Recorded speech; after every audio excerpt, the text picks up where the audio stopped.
नमस्कार दोस्तों, अगर आपने सहारा रिफंड पोर्टल पर ऑनलाइन अप्लाई किया है और आपका जो रिफंड का पैसा है अभी तक नहीं मिला है, तो आप सभी के लिए पोर्टल पर एक नया ऑप्शन आ चुका है जिसका कई सारे लोगों को काफ़ी बेसब्री से इंतज़ार था।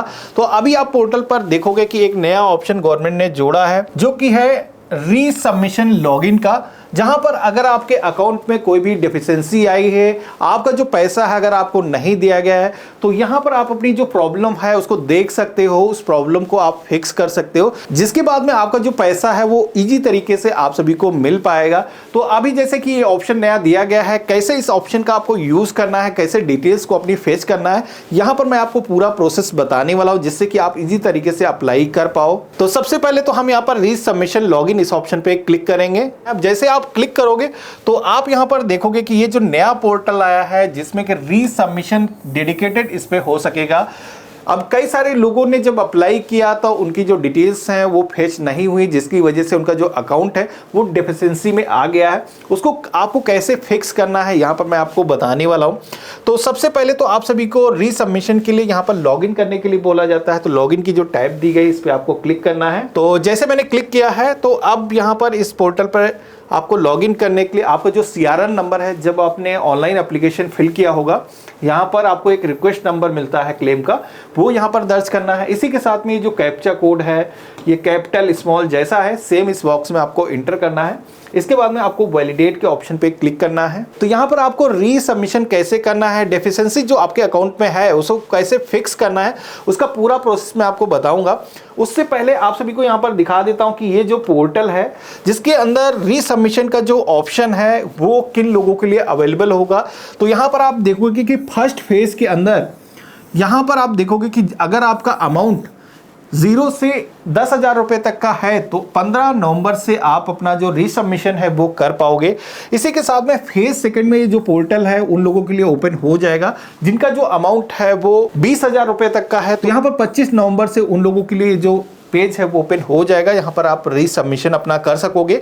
बाकी यहाँ पर फेज 3 के अंदर जितना भी अमाउंट आपका सबमिट है सारे के सारे यूजर्स के लिए ये जो है पोर्टल ओपन हो जाएगा, लेकिन इसकी जो डेट है अभी गवर्नमेंट ने अलाउ नहीं की है। तो अभी क्या है कि 20,000 रुपए तक का अगर आपका क्लेम अमाउंट है तो यहाँ पर आप अपनी डेफिशिएंसी को क्लियर कर सकते हो। तो कैसे क्लियर करना है, सबसे पहले तो यहाँ पर आपको लॉगिन करना है। तो यहाँ पर हम अपना जो क्लेम रिक्वेस्ट नंबर है टाइप कर देते हैं, जो कैप्चा कोड है इसको सेम इस बॉक्स पे हम इंटर कर देते हैं और इसके बाद में वैलिडेट के ऑप्शन पे हम जैसे ही क्लिक करेंगे तो यहाँ पर आप देखोगे कि आपको बताया गया है कि आपके आधार कार्ड से जो भी मोबाइल नंबर लिंक है उस पर एक 1 टाइम पासवर्ड सेंड किया गया है, जो कि यहाँ पर वो OTP आपको फिल करना है। और वेरीफाई नाउ के ऑप्शन पे जैसे ही आप क्लिक करोगे तो आप सभी के सामने एक डिक्लेरेशन पेज आएगा जिसको आपको पूरा रीड कर लेना है और टर्म एंड कंडीशंस को एक्सेप्ट करने के लिए इस ऑप्शन पे क्लिक कर देना है और आई एग्री के ऑप्शन पे आपको क्लिक करना है। और अगेन आप सभी के सामने एक नेक्स्ट का ऑप्शन आ जाएगा जिस पे आप क्लिक करोगे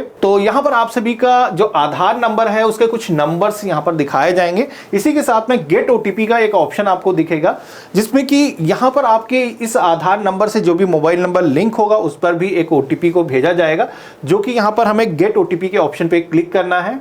तो यहाँ पर हम अपना जो OTP है जो मोबाइल पे रिसीव हुआ है उसको यहाँ पर फिल कर देंगे। इसके बाद में वेरीफाई के ऑप्शन पे क्लिक करोगे तो यहाँ पर आप सभी के सामने आपके आधार कार्ड पर जो भी आपकी डिटेल्स मौजूद हैं वो फेच हो जाएंगी। आपका नेम आ जाएगा, इसी के साथ में फादर का नेम या फिर हस्बैंड का नेम, आपका जो एड्रेस है वो डिटेल्स यहाँ पर आ जाएंगी। इसी के साथ में आपका जो फोटो है आधार पर जो मेंशन है वो भी यहाँ पर दिखाई दे जाएगा। यहाँ पर आपकी जो ईमेल आईडी है वो नहीं आई है जिसको आपको मैनुअली खुद से अपडेट करना होगा। इन डिटेल्स को वेरीफाई कर लेना है। इसके बाद में आप सभी को एक अकाउंट नंबर का ऑप्शन दिखता है जिसके अंदर आप देखोगे कि आधार से जो भी आपका बैंक अकाउंट सीड है वो अकाउंट यहां पर आपको दिखाई नहीं देता है। तो ये जो अकाउंट है आपको खुद से ही फेच करना होगा UIDAI की वेबसाइट से। तो यहां पर हम गेट बैंक नेम का जो ऑप्शन दिया गया इस पे क्लिक करेंगे और फ्यू सेकंड आप वेट करोगे। इसके बाद में आप देखोगे कि तो यहां पर आपके बैंक का जो नेम है वो यहां पर आ चुका है। तो इस तरीके से नेम आने के बाद में अब हमें क्या करना है, हमें यहाँ पर नेक्स्ट की टैब पे क्लिक कर देना है। अब जैसे हमने नेक्स्ट किया है तो आप यहाँ पर देखोगे कि हमारे सामने हमारे अकाउंट की जो इंफॉर्मेशन है वो रिफ्लेक्ट हो चुकी चुकी है, जिसमें कि आपका जो जितना भी अमाउंट क्लेम हो चुका होगा, आपको जितना भी पैसा यहाँ पर सहारा रिफंड पोर्टल की तरफ से मिल चुका होगा, इस टैब पर आपको देखने को मिलेगा। इसी के साथ में जितना आपका अमाउंट अभी तक है जो आपने क्लेम किया है वो पैसा आपको नहीं मिला है, कोई भी डेफिशिएंसी आई है तो यहाँ पर आपको देखोगे देखने को मिल जाएगा, जिसमें कि आपको अलग अलग टैब दी गई हैं। आप यहाँ पर क्लिक करके अपना जो भी डिटेल्स है देख सकते हो, जो भी सेटलमेंट अमाउंट हो चुका है यहाँ से दिख जाएगा। इसी के साथ में जिन अकाउंट में डेफिशिएंसी आई है, जितनी भी स्लिप आपने एंटर की है उनमें कोई भी प्रॉब्लम है या फिर किसी वजह से आपका जो क्लेम है वो रिजेक्ट किया गया है, तो यहाँ पर आपको देखने को मिल जाएगा। जैसे कि मेरे केस में आप देखोगे तो यहाँ पर आपको सोसाइटी का नाम देखने को मिल जाता है, इसी के साथ में मेंबरशिप नंबर देखने को मिल जाता है। हालांकि सिक्योरिटी रीजन की वजह से ये जो डिटेल्स है मैंने ब्लर कर रखी हैं।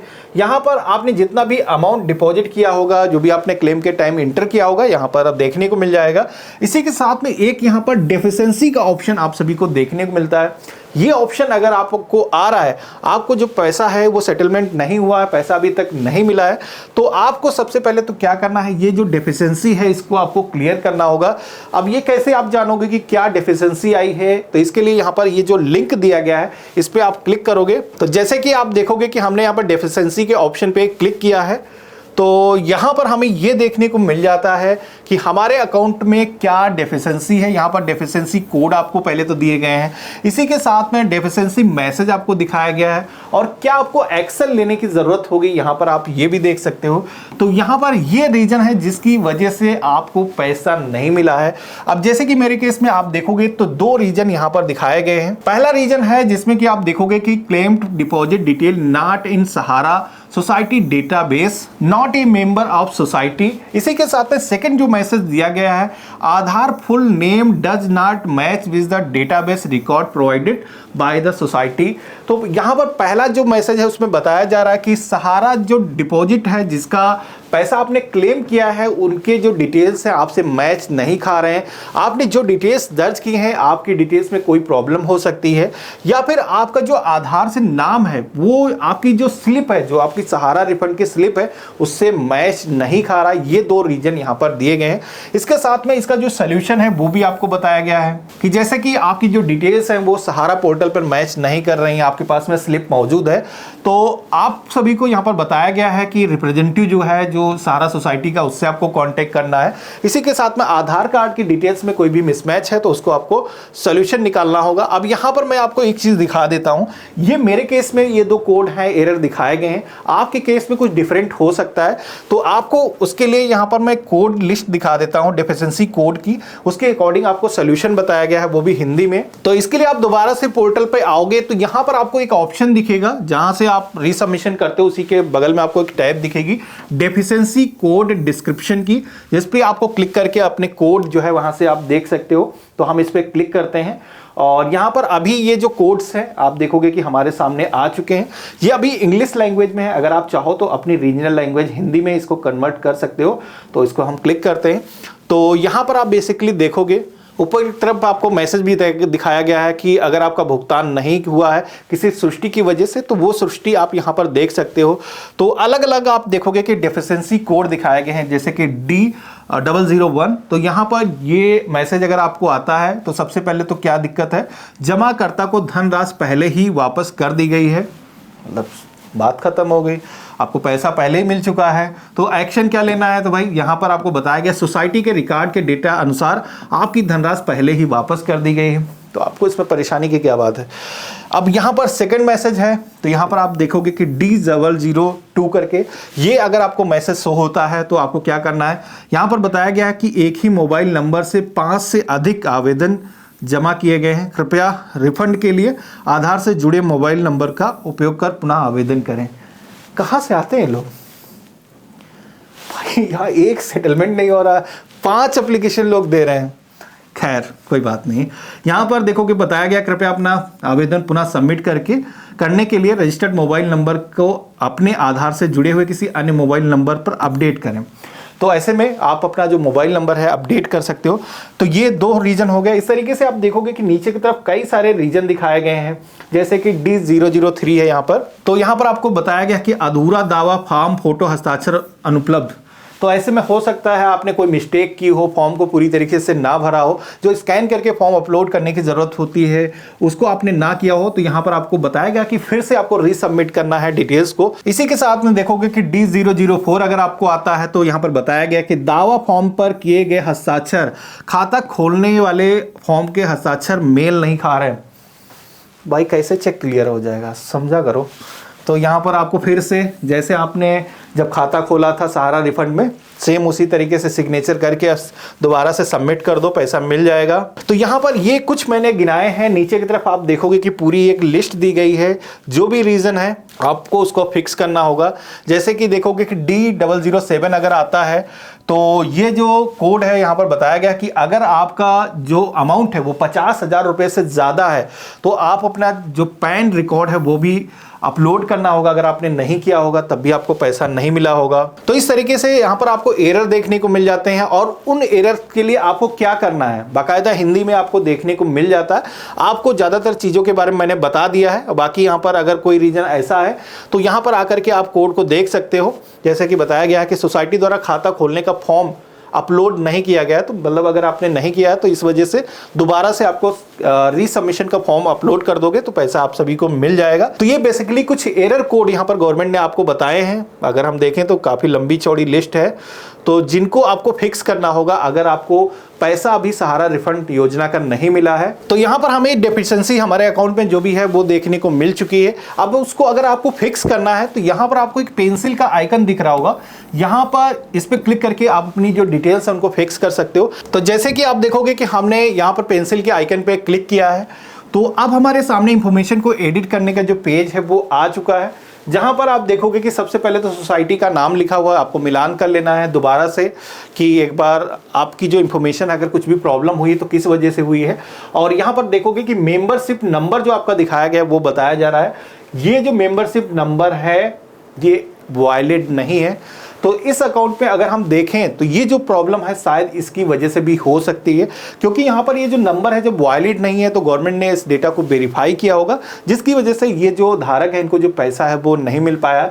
बाकी की डिटेल भी आपको वेरीफाई कर लेना, अकाउंट नंबर, आपका जो पासबुक नंबर है, अकाउंट ओपनिंग की जो भी डेट है, ये डिटेल्स यहाँ पर पहले से सेम है। आपका जो भी डिपॉजिट कंट्रीब्यूशन है यहाँ पर आपको दिखाया जाएगा, इसको भी वेरीफाई करना है। अगर आपने पहले से कुछ भी पेमेंट ले रखा है, आपको पेमेंट मिला या फिर लोन आपने उसके अगेंस्ट ले रखा है, तो यहाँ पर आपको अपडेट करने के ऑप्शन दिए गए हैं। इसी के साथ में आपको यहाँ पर सर्टिफिकेट पासबुक का एक ऑप्शन दिया गया है, जिसमें कि आप सभी को ये जो फाइल है पासबुक की यहाँ पर दोबारा से अपलोड करना है, जिसको ध्यान रखना है कि इसका जो मैक्सिमम साइज है वो 1 MB से ज़्यादा नहीं होना चाहिए।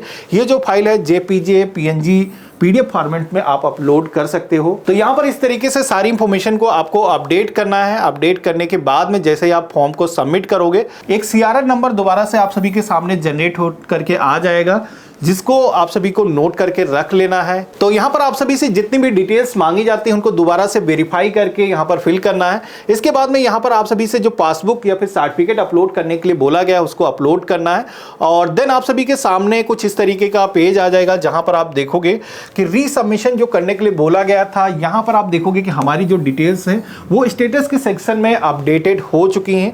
अब अपडेट होने के बाद में यहाँ पर हमें नेक्स्ट के ऑप्शन पे क्लिक करना है। अब जैसे हम नेक्स्ट करेंगे तो हमारे सामने कुछ इस तरीके का इंटरफेस आएगा, जहां पर आप देखोगे कि अगर आपका जो अमाउंट है वो 50,000 रुपए से ज्यादा होगा तो आप सभी से पैन कार्ड को अपलोड करने के लिए बोला जाएगा। अभी जो अमाउंट है अगर 50,000 से नीचे है तो ये अपलोड करने का ऑप्शन नहीं आएगा।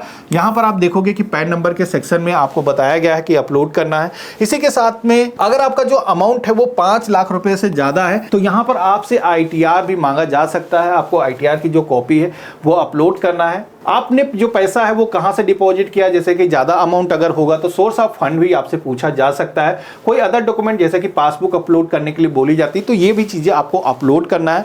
अपलोड करने के बाद में जब आप सबमिट करोगे तो आप सभी के सामने कुछ इस तरीके से पेज आएगा। अब जैसे आप फॉर्म को सबमिट करोगे तो आप सभी के सामने एक समरी पेज आ जाएगा, जहां पर आप सभी को यस के ऑप्शन पे क्लिक कर देना है। अब जैसे आप यस करोगे तो आप सभी के सामने अगला जो ऑप्शन मिलता है, जहां पर आपको बोला जाता है जनरेट रीसबमिशन क्लेम रिक्वेस्ट फॉर्म, इस पे आप क्लिक करोगे और यहां पर ओके प्रोसीड के ऑप्शन पे आपको क्लिक कर देना है। देन आप सभी लोग देखोगे कि आपका जो रीसबमिशन का फॉर्म है वो यहाँ पर सक्सेसफुली सबमिट हो चुका है। यहाँ पर आप सभी को अपना जो रीसबमिशन का एप्लीकेशन नंबर है, CRN नंबर है, वो भी आपको मिल जाता है। जितना भी अमाउंट है यहाँ पर आपको दिख जाएगा। अगर कोई ऑलरेडी पे अमाउंट है तो वो भी यहाँ पर देखने को मिल जाएगा। तो इस तरीके से आप सभी लोग सहारा रिफंड पोर्टल पर आकर के अपनी जो एप्लीकेशन है उसको रीसबमिट कर सकते हो। अगर आपको सहारा रिफंड अभी तक जारी नहीं हुआ तो ये करने के बाद में अपना जो रिफंड है उसको जारी करा सकोगे। आशा करता हूं आज का जो वीडियो है आप सभी को काफी पसंद आया होगा। वीडियो पसंद आया तो इसे लाइक जरूर करना। चैनल पे अगर आप नए हो तो चैनल को भी सब्सक्राइब करके जरूर रखना। और आप सभी के मन में कोई भी सवाल है, किसी भी तरीके का सुझाव है तो मेरे साथ में कमेंट में जरूर शेयर करना। हम मिलते हैं अपने नए वीडियो में, तब तक के लिए गुड बाय, जय हिंद।